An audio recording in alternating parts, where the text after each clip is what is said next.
Hello, I'm Rodolfo Roman from the Coral Gables television studios. Well, 21 oversized snails are making a big entrance in the city of Coral Gables. What you just heard are samples of near-life ending experiences and troubled relationships gone wrong. Miracle Mile isn't the only place looking out for Coral Gables residents' pockets. We are inside the new Coral Gables Art Cinema where preparations are underway for opening night. You see, what sets this coffee shop apart from all the rest is that it offers more than 10... Thanks, Belkis. We're here at Fairchild Tropical Botanic Garden, and to my right I have New York artist Will Ryman, who joins us. Dr. Ronald DeMeo saw these impacting images of the recent Japanese tsunami and earthquake on television. He knew he had to help. His biggest concern, the country's nuclear crisis.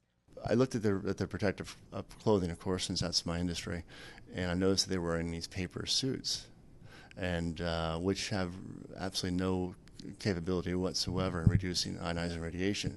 The Coral Gables doctor quickly stepped up and donated 200 full-body Demron nuclear radiation suits to the Asian country's power plant workers and rescue teams. The disaster damaged the nuclear power plant. He created the suit in the 1990s. DeMeo developed the gear after searching for protection against X-ray. The fabric blocks everything from extreme heat to nuclear fallout. Well, right now I'm wearing the Demron suit. It costs about $1,700 and weighs about 10 pounds. It's kind of like a scuba diving gear, just that it weighs a little bit more. And although it looks hot, it really isn't. Inside this room is about 70 degrees, 75 degrees, but because of this thermal material inside, it keeps you cool. Here's a demonstration of how it works. This is a small sample of radiation. While covering the example with the fabric, watch how the amount of radiation decreases. The radiation crisis in Japan should be taken very seriously. Once you have radiation exposure into the ground of, say, a Chernobyl or as these areas in Japan have been exposed, there's no going back. Those places are really uninhabitable for a lifetime. Radiation can enter a person's body, causing a cancer if it's not contained.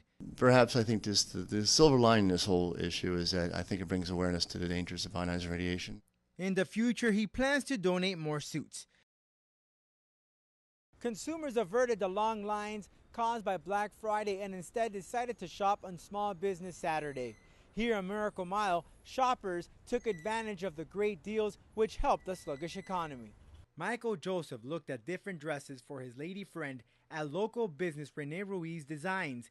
He said he likes the attention. Well, first of all, you get much more personalized service, I believe, in small businesses. And it's just a nice change of pace from the huge stores with the mobs and tons of people. Joseph, like many other consumers, shopped on Small Business Saturday. The effort has support from American Express, which offered a discount on purchases. Small business owners are excited for the foot traffic.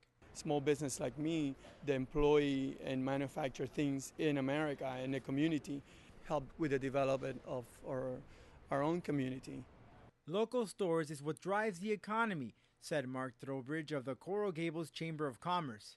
You drive down Miracle Mile, the downtown of Coral Gables, even the Village of Merrick Park, and what you see are really quintessentially small businesses with 10 or less employees who are making it happen every day. City officials say there are over 4,000 business licenses approved, benefiting Coral Gables financially. These are people, many of whom live in Coral Gables. They contribute to half of our tax base. They bring the dynamism to the downtown, along with the restaurants that makes this a place that people not only from Coral Gables but elsewhere want to come. Consumers looked for the latest novel over at Books and Books. The way it helps is it spreads the word that small business is the backbone of our economy. Quality, you tend to get, I think, a better quality in a smaller store where it's hands-on and small, and they work on a more one-to-one basis. For What's Happening in Coral Gables, Rodolfo Roman. One of the most celebrated and charismatic NBA players opens up about his life inside and outside the court in his new book.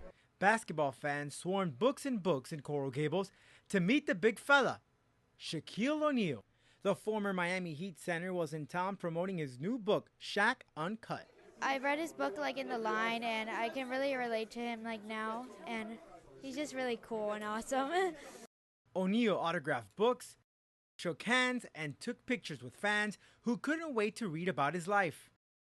We caught up with Dwayne Wade's former teammate who told us his book is catered to everyone. Back as far as your roots and how you started, and especially to have release a book like this during these tough times. Yes, it's a very simple book to read, and I think a lot of people, especially in the lower income communities where I'm from, I don't know where you're from, but Spanish kids can read it, black kids can read it. We all have went through the same thing. The 7'1" athlete is very well involved in the community and appreciates the men and women in uniform. O'Neal has served as a volunteer officer. Unpaid, police officers and military, they always keep us safe, and I've always had a tremendous amount of respect for law enforcement and armed forces. So, whatever they need me to do, whether it's a PSA or whether it's come talk to children, I always do my part. The future Hall of Famer also said he is delighted to be in Coral Gables. Well, I always loved Coral Gables. I could always come down here and be a little bit more sophisticated. Miami Beach is a little too wild sometimes, so I can come down here and relax and be a little bit more sophisticated. For What's Happening in Coral Gables, Rodolfo Roman.